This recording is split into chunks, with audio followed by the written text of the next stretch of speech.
Hello mga ka-legit Dover Gods, another evening updates po patungkol dito kay Mayor Vico Sotto at sa kanyang mga revelasyon patungkol sa kanyang tatay. At bakit nga ba may sinugod itong si Mayor Vico sa Pasig? Ang lahat ng yan. But before that, if you haven't subscribed yet to my YouTube channel, please don't forget to like, share, and subscribe at hit mo na rin ang notification bell for more showbiz updates. Bago nga tayo magpatuloy sa ating mga updates ngayong araw, of course, nais ko po munang magpasalamat sa lahat po ng mga legit viewers, subscribers, and legit Dover Gods po natin na laging nakaabang at nakaantabay sa lahat ng ating mga updates. Maraming salamat po sa inyong panonood at palagian na pagsubaybay sa mga videos natin. And for today's video, pag-usapan natin ito kasi sa latest interview po nitong si Mr. Vico Sotto na anak ni ni Bossing Vic Sotto kay Miss Connie Reyes, no? Na isa sa mga masasabi nating promising leader and mayor po ng Pasig for almost 4 years. 4 na taon na po siya na namumuno sa Pasig at nakikita po natin kung gaano po siya ka-hands-on. According to Vico, marami na pong nag-o-offer sa kanya for a higher position pero hindi niya po tinatanggap kasi he's not into position po talaga. Mas gusto niya po na nagsaserve siya at gusto niya kung papasukin niya ang isang bagay, yung handang-handa na siya. Yun po ang ilan sa mga sinabi niya dito po kung itatranspose natin yung mga sa interview niya dito po sa reality check, no, ni Tito Sen. Talagang si Vico Sotto po isa sa mga most requested sa comment section na kung maaari daw ay ma-interview ni Tito Sen kasi yan po talaga yung tagline nila na ma-interview nila ang ilan sa mga politicians at malaman nila yung background or kung ano man po yung klase ng kanilang pamumuno.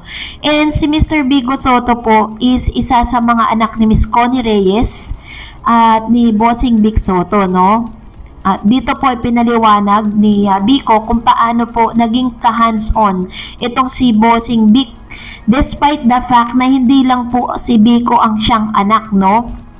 Alibas po si Vico Sotto po ang pinaka-eldest if I'm not mistaken. Siya po yung pinaka-eldest son nitong si Bossing Vic. At sinabi rin po ni Vico na sa mga panahon na siya po ay bata pa, hindi raw po nagkulang si Mr. Vic Sotto or Bossing sa pagiging tatay nito. Kasi very hands-on siya sa mga panahon kailangan niya ng tatay. Talagang meron po siyang official na date para po sa kanyang anak.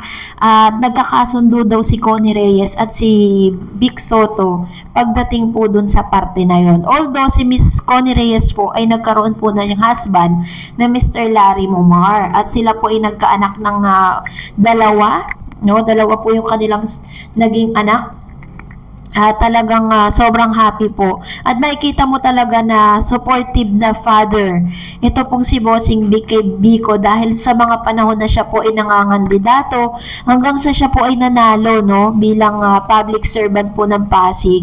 Naroroon po sa tabi niya si Bossing, hindi siya nawawala doon. Yun yung isang bagay na lagi niya pong pinagpapasalamat na kahit po marami silang magkakapatid na mga Sotto pero hindi po nawawala ng oras sa kanya kanyang tatay, na bagay na nauunawaan din po ngayon ni Miss Pauline, 'di ba? Sinabi rin ni Pauline Luna noon na kung sino man po yung mga mahalagang tao sa buhay ni Bossing ay mahalaga na rin sa kanya. At sa kanyang interview, sa kanyang pamamahala po dito sa Pasig, marami po talaga mga problema na kanyang nai-encounter. Kabilang na po dito yung kanyang kinuwento sa kanyang interview, mamaya mapapanood po natin, kung saan marami na po siyang ipinasara sa Pasig.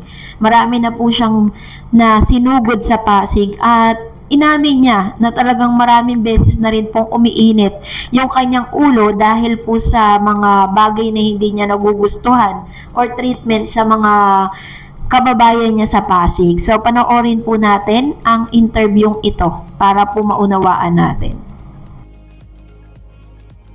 Video na uminit ang ulo mo sa mga nirereklamo sa City Hall at mga nadidihado mong constituents na yan yung detractors at iba pang challenges. Paano mo papanatili ang ganito pa rin reputasyon at role model as mayor? Umiinit ang ulo mo, pero in the end, you try to resolve it, di ba? Pag umiinit po ang ulo ko, 99% of the time.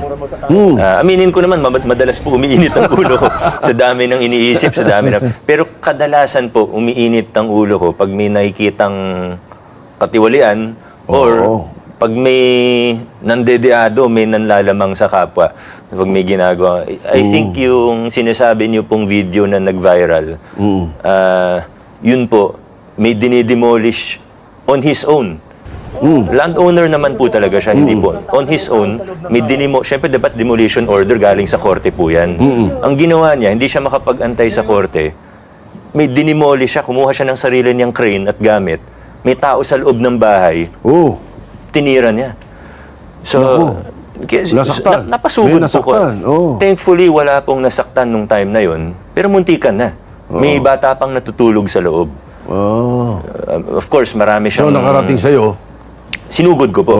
Pinuntahan ko po. Hindi pwede yun. Sabi, kung may court order, ako pa nga unang tutulong sa'yo, sabi ko sa kanya. I will help you. Sabi ko, assist natin yung mga tao. Gawin natin sa maayos, sa mapayapang paraan. Pero hindi yung you will take the law into your own hands, magde-demolish ka, na may tao sa loob. Parang masyadong salbahe. Kaya po ako nagalit nung time na yun.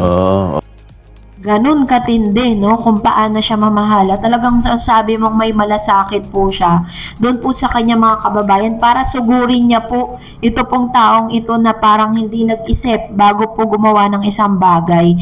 Kasi sabi niya nga, isa sa mga ayaw niya, yung may mamasasaktan na isa sa kanya mga kababayan, lalo na't mga bata. No? Parehas na parehas sila ng puso ng kanyang tatay na si Bossing Big. Kaya kung tatakbo to bilang presidente, I will definitely vote him. No, salamat po at narito naman ang ilan sa mga komento po ninyo patungkol po sa ating kaka-upload lang kani-kanina lang. No, magbabasa tayo ng ang inyong mga komento. Unahin natin si Aisa Balestero. Sabi niya, "Hi po Ma'am Darage Chanay. I'm always keep watching your videos. Pa-shoutout po naman dyan, baka lang naman, at pa-shoutout na rin yung family ko sa Dagupan, Pangasinan. Legit Dabarkads po ang family ko, and syempre ako rin legit Dabarkads since 1997.